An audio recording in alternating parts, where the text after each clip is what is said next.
নমস্কাৰ বন্ধু বান্ধৱীসকল আপোনালোক সকলোকে মই সুৰজ ছাত্ৰীয়ে পুনৰবাৰ টিপছ অসম ইউটিউব চেনেলটোলৈ স্বাগতম জনাইছোঁ। বন্ধু বান্ধৱীসকল এই ভিডিঅ'টো আপোনালোকৰ বাবে অতি গুৰুত্বপূৰ্ণ হ'বলৈ গৈ আছে, কিয়নো এই ভিডিঅ'টোত মই আপোনালোকক জনাম যে যদি আপোনালোকে ঠাণ্ডা দিনত কুকুৰা পালন কৰি কুকুৰাবোৰক সুস্থ ৰাখিব বিচাৰিছে, বেমাৰ আজাৰৰ পৰা বচাই ৰাখিব বিচাৰিছে, সিহঁতক মৃত্যুৰ পৰা বচাই ৰাখিব বিচাৰিছে, তেনেহ'লে আপোনালোকে ঠাণ্ডা দিনত কোনকেইটা ভুল কৰিব নালাগে, কুকুৰাবোৰক কেনেকৈ চোৱা চিতা কৰিব লাগে সেই বিষয়ে এই ভিডিঅ'টো আপোনালোকে প্ৰথমৰ পৰা শেষলৈ ভালকৈ চাব। আৰু যদি আপোনালোকে এই চেনেলটোত প্ৰথমবাৰ আহিছে তেনেহ'লে চেনেলটো ছাবস্ক্ৰাইব কৰি ওচৰতে থকা বেল ঘণ্টিটো প্ৰেছ কৰি দিব।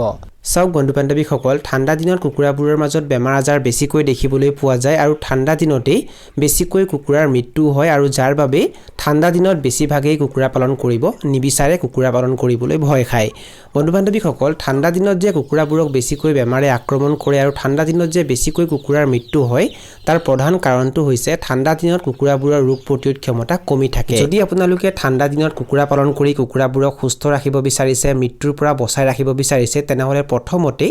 যদি আপোনালোকে মুকলি পদ্ধতিত কুকুৰা পালন কৰে, মানে কুকুৰাবোৰক যদি আপোনালোকে বাহিৰত মুকলি ঠাইত এৰি দিয়ে, তেনেহ'লে বিশেষকৈ ঠাণ্ডা দিনত আপোনালোকে একেবাৰে ৰাতিপুৱা সময়ত কুকুৰাবোৰক বাহিৰত কেতিয়াও এৰি নিদিব। চাওক বন্ধু বান্ধৱীসকল, ঠাণ্ডা দিনত ঠাণ্ডা বেছিকৈ হয় আৰু বিশেষকৈ ৰাতিপুৱা সময়ত আৰু ৰাতিৰ ভাগত ঠাণ্ডা বেছিকৈ পৰে, আৰু যদি আপোনালোকে কুকুৰাবোৰক ঠাণ্ডা দিনত ৰাতিপুৱা সোনকালে বাহিৰত এৰি দিয়ে তেতিয়া সিহঁতক ঠাণ্ডা লাগে আৰু ঠাণ্ডাৰ বাবে সিহঁতৰ মাজত বিভিন্ন ধৰণৰ বেমাৰ আজাৰ দেখিবলৈ পোৱা যায়। আৰু ঠাণ্ডা দিনত যিহেতু সিহঁতৰ ৰোগ প্ৰতিৰোধ ক্ষমতাও কমি থাকে, যাৰ বাবে সিহঁতে বেমাৰ আজাৰৰ লগত যুঁজিব নোৱাৰে, যাৰ বাবে সিহঁতৰ মৃত্যু হয়। বহুতেই কি কৰে, ৰাতিপুৱা সোনকালে কুকুৰাবোৰক বাহিৰত এৰি দিয়ে। গৰমৰ দিনত কুকুৰাবোৰক আপোনালোকে ৰাতিপুৱা সোনকালে বাহিৰত এৰি দিব পাৰে, তাত কোনো অসুবিধা নাই। কিন্তু ঠাণ্ডা দিনত যদি আপোনালোকে এই কামটো কৰে বা ঠাণ্ডা দিনত যদি কুকুৰাবোৰক আপোনালোকে ৰাতিপুৱা সোনকালে বাহিৰত এৰি দিয়ে, তেতিয়া ঠাণ্ডাৰ বাবে সিহঁতৰ মাজত বিভিন্ন বেমাৰ আজাৰ দেখিবলৈ পোৱা যায়। সেইকাৰণে আপোনালোকে এই ভুলটো একেবাৰে নকৰিব। যদি আপোনালোকে ঠাণ্ডা দিনত কুকুৰাবোৰক সুস্থ ৰাখিব বিচাৰিছে, মৃত্যুৰ পৰা বচাই ৰাখিব বিচাৰিছে, তেনেহ'লে দ্বিতীয়তে আপোনালোকে কুকুৰাবোৰক সঠিক তাপমাত্ৰাত ৰাখিব পাৰিব লাগিব। ঠাণ্ডা দিনত ঠাণ্ডা বেছিকৈ হয় আৰু এই সময়ছোৱাত যদি কুকুৰাবোৰৰ ঠাণ্ডা বেছিকৈ লাগে তেতিয়া কিন্তু সিহঁতক বিভিন্ন বেমাৰে আক্ৰমণ কৰে, আৰু সিহঁতৰ যিহেতু ৰোগ প্ৰতিৰোধ ক্ষমতাও এই সময়ছোৱাত কমি থাকে, সেইকাৰণে আপোনালোকে সিহঁতক ভালকৈ নজৰ দিব লাগিব, সিহঁতক আপোনালোকে ভালকৈ চোৱা চিতা কৰিব লাগিব, আৰু সিহঁতক আপোনালোকে সঠিক তাপমাত্ৰাত ৰাখিব লাগিব। কুকুৰাবোৰক তাপ দিবৰ বাবে আপোনালোকে ৰঙা ৰঙৰ বাল্বো জ্বলাব পাৰে, নাইবা ইলেক্ট্ৰিক বুডাৰৰ ব্যৱহাৰ কৰিব পাৰে বা গেছ বুডাৰৰ ব্যৱহাৰ কৰিব পাৰে। মুঠতে ঠাণ্ডা দিনত কুকুৰাবোৰক যাতে ঠাণ্ডা নালাগে তাৰ প্ৰতি আপোনালোকে নজৰ দিব লাগিব। যদি আপোনালোকে ঠাণ্ডা দিনত কুকুৰাবোৰক সুস্থ ৰাখিব বিচাৰিছে, মৃত্যুৰ পৰা বচাই ৰাখিব বিচাৰিছে, তেনেহ'লে তৃতীয়তে ঠাণ্ডা দিনত ৰাতিপুৱা সময়ত আৰু সন্ধিয়া সময়ত কুকুৰাবোৰক আপোনালোকে কুহুমীয়া গৰম পানী খাবলৈ দিব। যদি আপোনালোকে ঠাণ্ডা দিনত কুকুৰাবোৰক ৰাতিপুৱা সময়ত আৰু সন্ধিয়া সময়ত ঠাণ্ডা পানী খাবলৈ দিয়ে, তেতিয়া সিহঁতৰ চৰ্দি লাগে আৰু সেই চৰ্দিয়ে অৱশেষত CRDৰ ৰূপ লয়, আৰু যদি কুকুৰাবোৰক CRD বেমাৰে আক্ৰমণ কৰে তেতিয়া সিহঁতে দানা পানী খোৱাও কমাই দিয়ে, লগতে সিহঁতৰ ওজনো কমিবলৈ আৰম্ভ কৰে আৰু সিহঁতৰ মৃত্যু হয়। সেইকাৰণে ঠাণ্ডা দিনকেইটাত কুকুৰাবোৰক আপোনালোকে ৰাতিপুৱা সময়ত আৰু ৰাতিৰ ভাগত ঠাণ্ডা পানী খাবলৈ নিদিব, কুহুমীয়া গৰম পানী খাবলৈ দিব। যদি আপোনালোকে ঠাণ্ডা দিনত কুকুৰাবোৰক সুস্থ ৰাখিব বিচাৰিছে, মৃত্যুৰ পৰা বচাই ৰাখিব বিচাৰিছে, তেনেহ'লে 4 নম্বৰতে ঠাণ্ডা দিনত ৰাতি বেছি দেৰিলৈকে কুকুৰাবোৰক আপোনালোকে পানী খাবলৈ নিদিব। কিছুদিনৰ আগত মোক কোনোবাই এটা কমেণ্ট কৰিছিল যে ঠাণ্ডা দিনত কুকুৰাবোৰক বেছি দেৰিলৈকে পানী খাবলৈ দিব পাৰিনে? মই আপোনালোকক ভিডিঅ'টোৰ জৰিয়তে জনাই দিছোঁ যে ঠাণ্ডা দিনত কুকুৰাবোৰক আপোনালোকে বেছি দেৰিলৈকে পানী খাবলৈ নিদিব। আপোনালোকৰ কমেণ্টসমূহৰ ৰিপ্লাই দিবলৈ মোৰ কিছু অসুবিধা হয়, সময়ৰ অভাৱৰ বাবেই কিছু অসুবিধা হয়, সেইকাৰণে আপোনালোকে বেয়া নাপাব। আপোনালোকে যিখিনি কমেণ্ট কৰে সেই কমেণ্টৰ উত্তৰসমূহ মই আপোনালোকক ভিডিঅ'ৰ জৰিয়তে দিবলৈ চেষ্টা কৰিম, সেইকাৰণে আপোনালোকে কমেণ্টবোৰ কৰি যাব। বন্ধু বান্ধৱীসকল, যদি আপোনালোকে ঠাণ্ডা দিনত কুকুৰাবোৰক ৰাতি বেছি দেৰিলৈকে পানী খাবলৈ দিয়ে তেতিয়া পানীখিনি ঠাণ্ডা হৈ যায়। মই যিহেতু আপোনালোকক জনাইছোঁ যে ঠাণ্ডা দিনত কুকুৰাবোৰক আপোনালোকে ৰাতিপুৱা সময়ত আৰু সন্ধিয়া সময়ত কুহুমীয়া গৰম পানী খাবলৈ দিব, আৰু যদি আপোনালোকে সন্ধিয়া সময়ত কুকুৰাবোৰক কুহুমীয়া গৰম পানী খাবলৈ দি থৈ দিয়ে, তেনেহ'লে কিছু সময়ৰ পাছত সেই পানীখিনি ঠাণ্ডা হৈ যায়, আৰু সেই ঠাণ্ডা পানীখিনি যদি কুকুৰাবোৰে গোটেই ৰাতিটো খাই থাকে তেতিয়া সিহঁতৰ চৰ্দি লাগে আৰু CRD হয়, যাৰ বাবে সিহঁতৰ মৃত্যু হয়। সেইকাৰণে আপোনালোকে আপোনালোকে এই ভুলটো একেবাৰে নকৰিব ঠাণ্ডা দিনত কুকুৰাবোৰক আপোনালোকে ৰাতি 8টা বা 9টা বজালৈকে দানা পানী খাবলৈ দিব পাৰে তাৰ পাছত আপোনালোকে সিহঁতক দানা পানী খাবলৈ নিদিব যদি আপোনালোকে সিহঁতক কেৱল দানা খাবলৈ দি থৈ দিয়ে আৰু পানীৰ বাচন যদি উঠাই দিয়ে তেতিয়া সিহঁতৰ বেছিকৈ পিয়া লাগিব সেই কাৰণে আপোনালোকে ৰাতি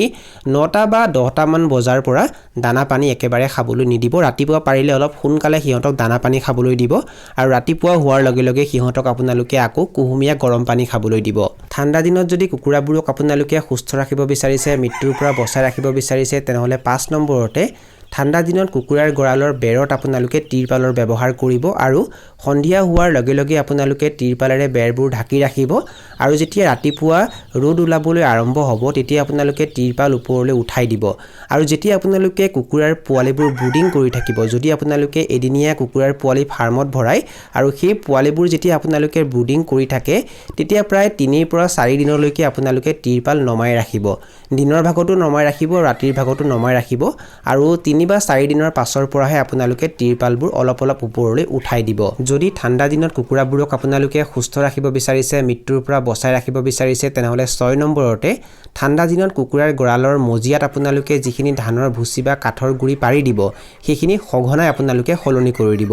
চাওক বন্ধু বান্ধৱীসকল ঠাণ্ডা দিনত ৰ'দ ভালকৈ নপৰাৰ বাবে সেই ধানৰ ভুচি বা কাঠৰ গুৰিখিনি সোনকালে সেমেকি যায় আৰু তাৰ ফলত এমোনিয়া গেছৰ সৃষ্টি হয় আৰু মই আপোনালোকক আগতেও বহুবাৰ জনাইছো যে এমোনিয়া গেছটো হৈছে অতি ভয়ংকৰ গেছ আৰু এই এমোনিয়া গেছটোৱে যদি কুকুৰাবোৰক পাই যায় তেতিয়া সিহঁতৰ মাজত বিভিন্ন সমস্যা দেখিবলৈ পোৱা যায় যাৰ বাবে সিহঁতৰ গ্ৰোথ ভাল নহয় লগতে সিহঁতৰ মৃত্যু হয় আৰু এই এমোনিয়া গেছটোৱে যদি কুকুৰাৰ পোৱালিবোৰক পাই যায় তেতিয়া সিহঁতৰ পাখি তললৈ নামি যায় সিহঁতে পনিয়া পায়খানা কৰে লগতে সিহঁতে দানা পানী খোৱা কম কৰি দিয়ে সিহঁতৰ গ্ৰোথ ভাল নহয় আৰু সিহঁতৰ মৃত্যু হয় সেই কাৰণে আপোনালোকে কুকুৰাৰ গড়ালত যদি ধানৰ ভুচি বা কাঠৰ গুৰি পাৰি দিয়ে তেনেহলে সেইখিনি সঘনাই সলনি কৰি দিব বিশেষকৈ ঠাণ্ডা দিনত সঘনাই সলনি কৰিব ঠাণ্ডা দিনত যদি কুকুৰাবোৰক আপোনালোকে সুস্থ ৰাখিব বিচাৰিছে মৃত্যুৰ পৰা বচাই ৰাখিব বিচাৰিছে তেনেহলে 7 নম্বৰতে কুকুৰাবোৰৰ ৰোগ প্ৰতিৰোধ ক্ষমতা আপোনালোকে বৃদ্ধি কৰিব লাগিব তাৰ বাবে কুকুৰাবোৰক আপোনালোকে সময়মতে দানা পানী খাবলৈ দিব লাগিব সিহঁতক যিখিনি নিউট্ৰিচনৰ প্ৰয়োজন হয় সেইখিনি আপোনালোকে যোগান ধৰিব পাৰিব লাগিব সিহঁতক আপোনালোকে ভাল কোৱালিটিৰ দানা খাবলৈ দিব লাগিব আৰু লগতে সিহঁতক আপোনালোকে মাজে মাজে ভিটামিন বা মাল্টিভিটামিন খাবলৈ দি থাকিব লাগিব বন্ধু বান্ধৱীসকল ঠাণ্ডা দিনত যদি কুকুৰাবোৰক আপোনালোকে সুস্থ ৰাখিব বিচাৰিছে মৃত্যুৰ পৰা বচাই ৰাখিব বিচাৰিছে তেনেহলে 8 নম্বৰতে ঠাণ্ডা দিনত আপোনালোকে কুকুৰাবোৰক যিখিনি পানী খাবলৈ দিব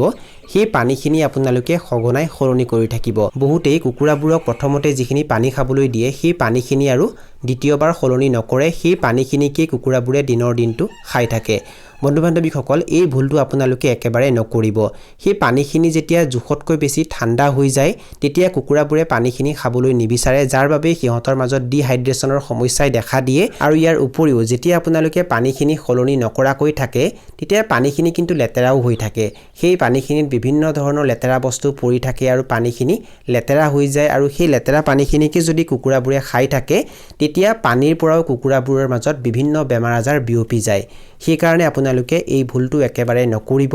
মাজে মাজে আপোনালোকে পানীখিনি সলনি কৰি দিব বন্ধু বান্ধৱীসকল এইখিনি আছিল কিছু তথ্য মই আপোনালোকক জনালো আৰু যদি আপোনালোকে ভিডিওটো চাই ভাল পালে আৰু ভিডিওটোৰ জৰিয়তে কিবা এটা শিকিব পাৰিছো বুলি ভাবে তেনেহলে অনুগ্ৰহ কৰি ভিডিওটো লাইক কৰি দিব আৰু যিমান পাৰে ভিডিওটো নিজৰ বন্ধু বৰ্গৰ মাজত আৰু পৰিয়াল বৰ্গৰ মাজত শ্বেয়াৰ কৰি দিব এই ভিডিওটো এইখিনিতে সামৰণি মাৰিছো ধন্যবাদ